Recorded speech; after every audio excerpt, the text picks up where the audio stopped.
அன்பு உறவுகளுக்கு இனிய வணக்கங்கள். இன்றைய பதிவுல துலாம் ராசி அன்பர்களுக்கு இந்த டிசம்பர் மாதம் எப்படி இருக்க போகுது, இந்த 31 நாட்கள்ல உங்க வாழ்க்கையில என்ன மாதிரியான மாற்றங்கள், திருப்பங்கள், திருப்பு முனைகள் எல்லாம் நடக்க போகுது, கிரகநிலைகள் என்னென்ன மாதிரியான தாக்கத்தை உங்க வாழ்க்கையில ஏற்படுத்த போகுதுங்கிறத இந்த பதிவுல தெளிவாகவும் விரிவாகவும் பார்க்க போறோம்.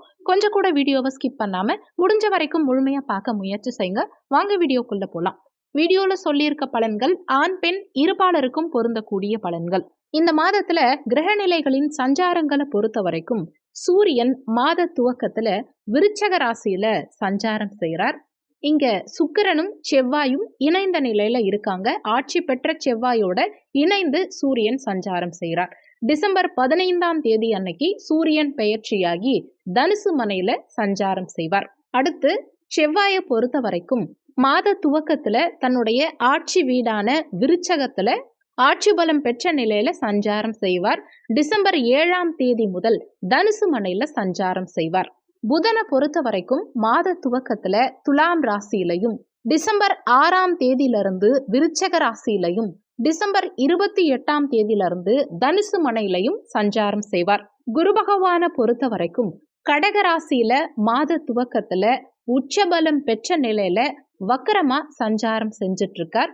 ஆனா டிசம்பர் 19ஆம் தேதி குரு பகவான் பின்னோக்கி நகர்ந்து மிதுன ராசியில வக்ரகதியில சஞ்சாரம் செய்ய போறார். சுக்கிர பகவானை பொறுத்த வரைக்கும் மாத துவக்கத்துல விருச்சக ராசியில சஞ்சாரம் செய்வார். டிசம்பர் 21ஆம் தேதியிலிருந்து தனுசு மனையில சஞ்சாரம் செய்வார். சனி பகவான் மீன ராசியிலையும், ராகு பகவான் கும்ப ராசியிலையும், கேது பகவான் சிம்ம ராசியிலையும் சஞ்சாரம் செய்யறாங்க.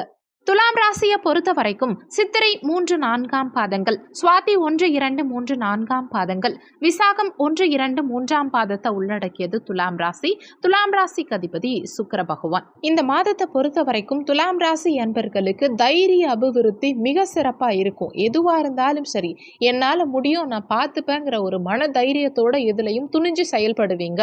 உங்க ராசியிலேயே புதன், 2ஆம் இடத்துல சூரியன், சுக்கிரன், செவ்வாய். அதுவும் இங்க செவ்வாய் ஆட்சி பலம். சுக்கிரன் லக்னாதிபதி சுக்கிரன் 2ஆம் இடத்துல, தனஸ்தானாதிபதி தனஸ்தானத்துல ஆட்சி பலம், லாபாதிபதி சூரியன் தனஸ்தானத்துல. இதெல்லாம் ரொம்ப நல்ல அமைப்பு தான். அதனால தெளிவா ஒரு முடிவெடுத்து தெளிவான பாதையில பயணிக்கிறதுக்கு அற்புதமான காலகட்டம் இது. தைரிய அபிவிருத்தி மிக சிறப்பா இருக்கும். நீங்க இழந்த தைரியம் மீண்டும் உங்களுக்கு பிறக்கும்.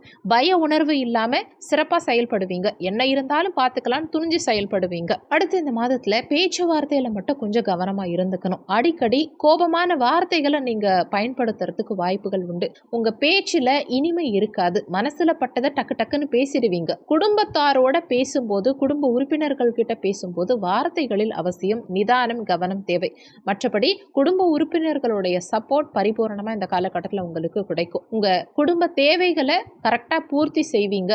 குடும்ப தேவைகள் கொஞ்சம் அதிகரிக்கிற மாதிரி இருக்கும். ஆனா அதை எல்லாத்தையும் நீங்க சரியா பூர்த்தி பண்ணுவீங்க. அடுத்து இந்த மாதத்துல சனி 6ஆம் இடத்துல நல்ல நிலையில டிராவல் பண்றார். இது கடனை குறைக்கிறதுக்கான அற்புதமான அமைப்பு. கடன் இருந்தா கடனை குறைக்கிறதுக்கான வழிமுறைகள் பிறக்கும். அதே மாதிரி உடல் ஆரோக்கியம் சப்போர்ட்டிவா இருக்கும். அடுத்து எதிரிகளுடைய தொந்தரவுகள் குறைய ஆரம்பிக்கும். உங்களுக்கு யாரெல்லாம் எதிராக இருந்தாங்களோ அவங்கெல்லாம் இப்போ உங்களை விட்டு விலகி போவாங்க. எதிரிகளால் ஏற்பட்ட மன உளைச்சல்கள் விலகும். வம்பு வழக்குகள் ஏதாவது இருந்தா அதெல்லாம் இப்போ உங்களுக்கு பாசிட்டிவா திரும்பும். ஆனால் சில நெகட்டிவும் இருக்கும் இல்லையா? என்னன்னா தாயுடைய உடல் ஆரோக்கியத்தில் கொஞ்சம் தொந்தரவுகளை ஏற்படுத்தும். ஏன்னா தாய் ஸ்தான அதிபதி 6ல் மறைஞ்ச நிலையில் இருக்கார்.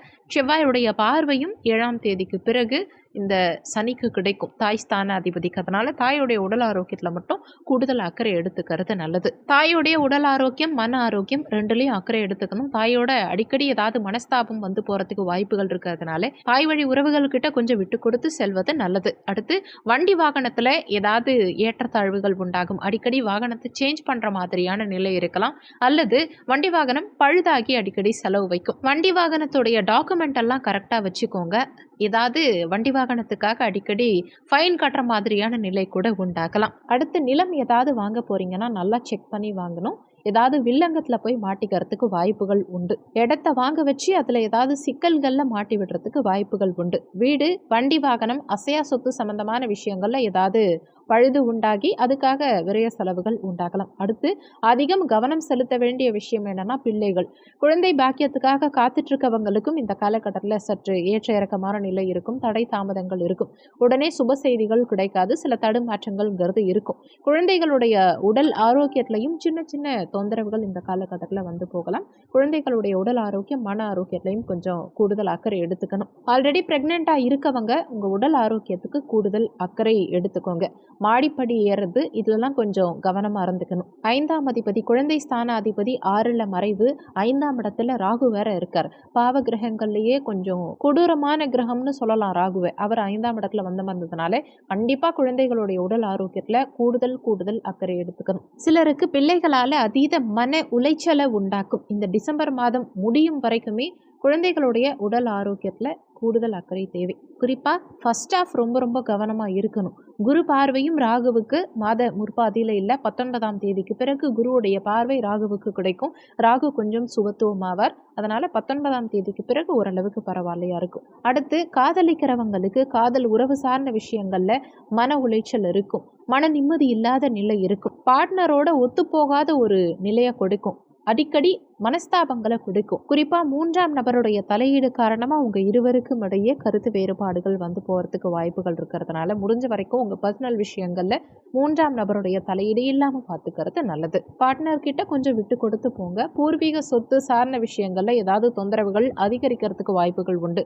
ஏற்கனவே பூர்வீக சொத்து சம்பந்தமா ஏதாவது பிரச்சனை இருக்குன்னா அது இப்போ அதிகமாகும். இந்த பாக பிரிவினை சம்பந்தமான விஷயங்கள் எல்லாம் தற்காலிகமா ஒத்தி வைக்கிறது நல்லது. ஆனா சனி 6ஆம் இடத்துல இருக்கிறதுனால என்னதான் பிரச்சனைகள் ஏற்பட்டாலுமே அதுக்கான ரிசல்ட் நமக்கு பாசிட்டிவா தான் கிடைக்கும். ஆனாலுமே இந்த மாதத்துல ஒரு குழப்ப நிலை ஏற்றத்தாழ்வுகளை கொடுக்காம போகாது. பூர்வீக சொத்துல கொஞ்சம் பொறுமையா ஹேண்டில் பண்றது நல்லது. அடுத்து 5ஆம் இடத்துல இருக்கும் ராகு புத்தி கலகத்தை கொடுப்பார். தெளிவா முடிவெடுக்க முடியாம தடுமாற்றத்தை கொடுப்பார். தெளிவா இருக்க மாதிரி இருப்பாங்க, அடிக்கடி குழப்ப நிலையில போயிடுவாங்க. தெளிவா ஒரு விஷயத்த பிளான் பண்ணிடுவீங்க, ஆனா அந்த விஷயத்த செயல்படுத்துறதுல தடுமாற்றம்ங்கிறது இருக்கும். கரெக்டா பிளான் பண்றதுக்கு இந்த மாதம் சாதகமான மாதம் தான். ஆனா அதை செயல்படுத்துறதுக்கு கொஞ்சம் குழப்ப நிலை இருக்கும். நீங்களே அதிகமா குழம்பிடுவீங்க. யோசிச்சு குழம்பிடுவீங்க. தெளிவா இருப்பீங்க, ஆனா எண்ட் ரிசல்ட் கொஞ்சம் சொதப்பும். அதனால இந்த மாதத்துல என்ன யோசிக்கிறீங்களோ அதை மட்டும் கண்மூடித்தனமா செயல்படுத்துங்க. அதிகமாக யோசிச்சு குழப்பிக்காதீங்க. பாசிட்டிவான ரிசல்ட் கண்டிப்பாக கிடைக்கும். அடுத்து தொழில் உத்தியோகத்தை பொறுத்த வரைக்கும் மாத துவக்கம் 19 நாட்களுக்கு அந்த அளவுக்கு சிறப்பாக இல்லை. ஏற்றத்தாழ்வு மன உளைச்சல் சற்று கூடுதலாக இருக்கும். தொழில் உத்தியோகத்தில் ஃபோக்கஸ் பண்ண முடியல, ஒரு மாதிரி டல்லாக போகுதுங்கிற மாதிரியான நிலை இருக்கும். ஆனாலுமே 19ஆம் தேதிக்கு பிறகு அது சரியாயிடும். உத்தியோகத்துக்கு ஏதாவது புதிய வேலை வாய்ப்புக்கு முயற்சி பண்ணுறீங்கன்னா கூட 19ஆம் தேதிக்கு பிறகு நீங்கள் முயற்சி பண்ணலாம். அதில் வெற்றி கிடைக்கும். அதே மாதிரி பிஸ்னஸில் அதிகமாக இன்வெஸ்ட்மெண்ட் பண்ணி எங்கேயும் லாக் ஆகிட வேண்டாம். அதில் கொஞ்சம் கவனமாக இருங்க. இன்வெஸ்ட்மெண்ட் பண்ணலாம், ஆனால் பெரிய அளவில் இன்வெஸ்ட்மெண்ட் வேண்டாம்.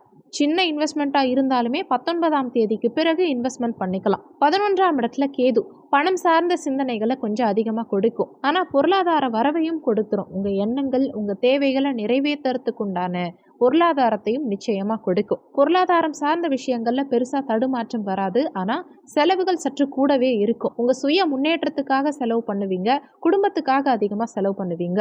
கொஞ்சம் விரைய செலவுகள் இருக்கும், ஆனால் பெரிய அளவில் நெகட்டிவாக இல்லை, பாசிட்டிவாக தான் இருக்குது. நல்ல செலவுகளாக தான் இருக்கும். சுபவிரய செலவுகளாக இருக்கும். உங்கள் நீண்ட நாள் ஆசைகளை நிறைவேற்றுறதுக்கான கூடுதலாகவே இருக்கும்.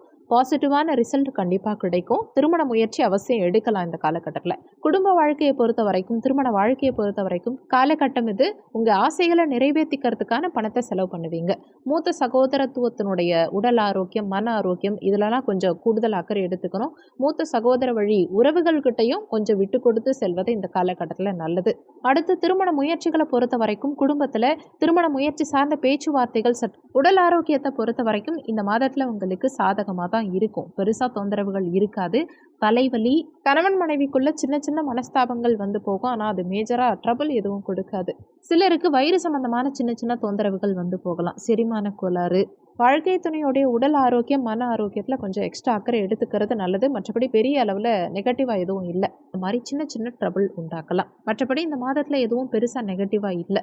நட்பு வட்டாரம் நண்பர்களை பொறுத்த வரைக்கும் இந்த மாதத்தில் நண்பர்கள்னால சில விரய செலவுகள் அதிகரிக்கும். நண்பர்கள் சார்ந்த விஷயங்களில் சில ஏற்றத்தாழ்வுகள் இருக்கும். நண்பர்களுடைய சப்போர்ட் அந்த அளவுக்கு பெரிய அளவில் கிடைக்காது. உங்கள் முகம் சம்மந்தப்பட்ட விஷயங்களில் ஏதாவது சின்ன சின்ன தொந்தரவுகள் வந்து போகலாம்.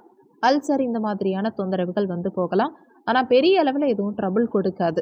6ல் சனி பகவான் இருக்கும்போது வாயு தொந்தரவுகள், மாணவ மாணவிகளுக்கும் படிப்பு சார்ந்த விஷயங்களில் நல்ல முன்னேற்றகரமான நிலை இருக்கும்.